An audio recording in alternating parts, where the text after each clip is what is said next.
Hello, welcome back to another episode of Dinner and a Show on the Road.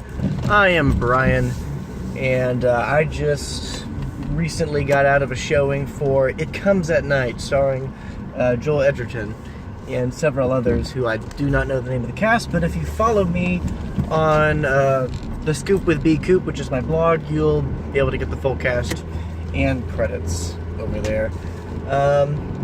Yeah, this was a very divisive film among critics and audiences. Critics seem to love it. Audiences seem to hate it or be very frustrated with it. And I can definitely see their complaints on there. My take on it was pretty good. It's a very different movie, I will say that. The premise is basically, it starts out with one of the people in the house, the grandfather, dies because he is infected, and so they shoot him out right there, then and there. The story is about it's like Joel Edgerton and his wife, I forget her name. Travis is the son, and they are all in this house, and the grandfather, he was there, but of course, he dies. And so anyway, that's basically the premise. It's there's an infection out there. They don't know who's infected or who's not. So they have to keep it to themselves. Food is scarce and everything. Also, so anyway, that's kind of the establishment. It's kind of, the exposition is not really clear. So I thought that was actually very interesting, but I kind of understood the premise of the film pretty well. Basically, it's a very strict rule system over in the house, and what kind of moves the story along is that there's this guy that breaks into their house, and after questioning him, they think that he can be trusted enough, and so he has a wife and child, and then they come in,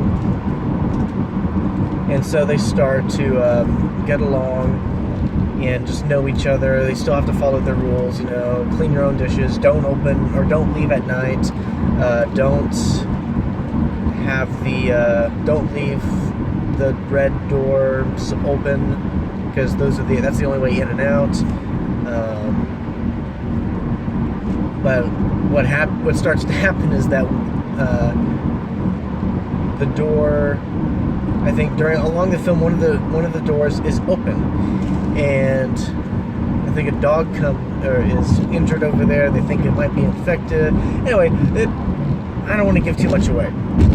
It's a really hard film to explain because it's just not a typical film that you would watch. It's a very slow-paced film. The kind of the first, second, third act are very well disguised. So, the climax even is very interesting. Because the climax is, it's not a traditional climax where like a big bad event, it's just a very, it's psychological. You see the breakdown of these characters. Because the theme, I guess, in the film is just how far you will go to protect your family, and both families do that. They live together, but basically they don't trust each other enough. They are still very cautious, understandably, because they hardly know them. And so like every single action they take is justifiable. Even like having, I think Will is the name of the intruder. They tie him up to a tree for like a day, and he has no hard feelings against Joel's character because he totally understands the reason why. Not trusting him. It's like doesn't know if he's infected or not. It's pretty crazy. So yeah, I mean, the camera shots were great. The editing was a little interesting. A lot of it is from, it looks like it's from Travis's point of view, the son, because he's going through all the nightmares and stuff, and it kind of helps move the story along and explain things a bit. In just terms of, well, there's a cop over there. Probably an accident. Like, the nightmares kind of fill in the blanks, you know, just kind of keeps you guessing. And there was a couple of scenes that definitely opened up the sense of doubt in the film. Like, Joel's character is talking to Will. I think it was one night, like, they were getting whiskey and stuff. It's like, I forget what the accomplishment was, but it was a successful day. And previously in the film, Will was stating that he was living or staying with his brother, and his brother died, and then so he left him and to go to a different house with his wife and son. And when they ran out of supplies, he went over. Well, anyway, there was this. During their conversation, he says that he's an only child, and Joel's like, "Wait a minute, I thought that you had a brother." And then he's like, "Oh no!" It's like, it was my brother-in-law. Sorry, just he was like a brother to me, and so that's where the doubt starts to creep in, and it builds tension in that way. And like Travis and I think Kim is Will's wife. They have a conversation and stuff. Things start to get tense towards the end of their conversation too.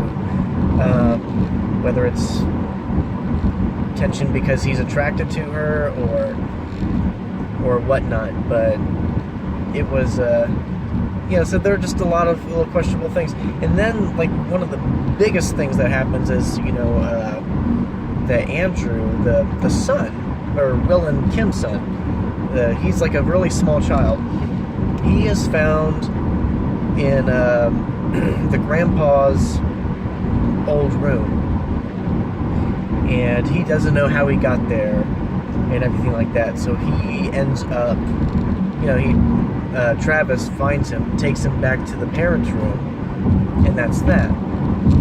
Well, that was the same night that he finds the red door open. And so now it's like, okay, who's sick? Is Andrew sick? Is Travis sick now? So there's just all these questions and doubts, and everything's all tense, and everyone's like on edge, and they might be a gun show going on, like a shoot 'em up. And it was really good. The last 30 minutes, I would say, were very, very, very tense. And so in that sense, it was really good. The ending, I think when I left the theater, it was actually a pretty full house. They were like, "What?" The ending, and it wasn't a good kind of what.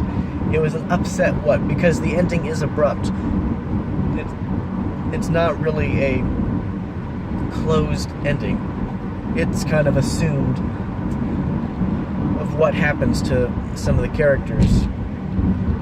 And I guess people were mad at how it ended. So I'll just warn you for that. But I really enjoyed the movie. I thought it was good. It was a psychological thriller. It wasn't like a traditional horror film. It was more of a psychological thriller. How far you will go to save your family, and just the mental process of that, the desperation of that. And it was really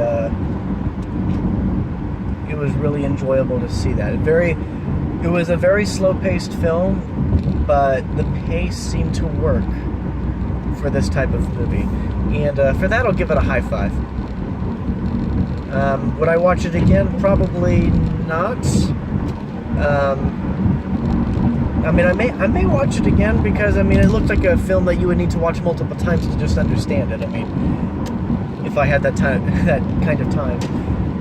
But other than that, it was a pretty good movie. Very, very enjoyable. a very different type of thriller. So yeah, if you're going to go watch it, just keep in mind that it's not the horror film that you are expecting. It's a slow-paced psychological thriller that just slowly creeps in the doubts and just makes the audience question who's lying, who's telling the truth, who's infected, who's not. There you go. So that's all I got. I'm Brian, and I will see you next time at the movies.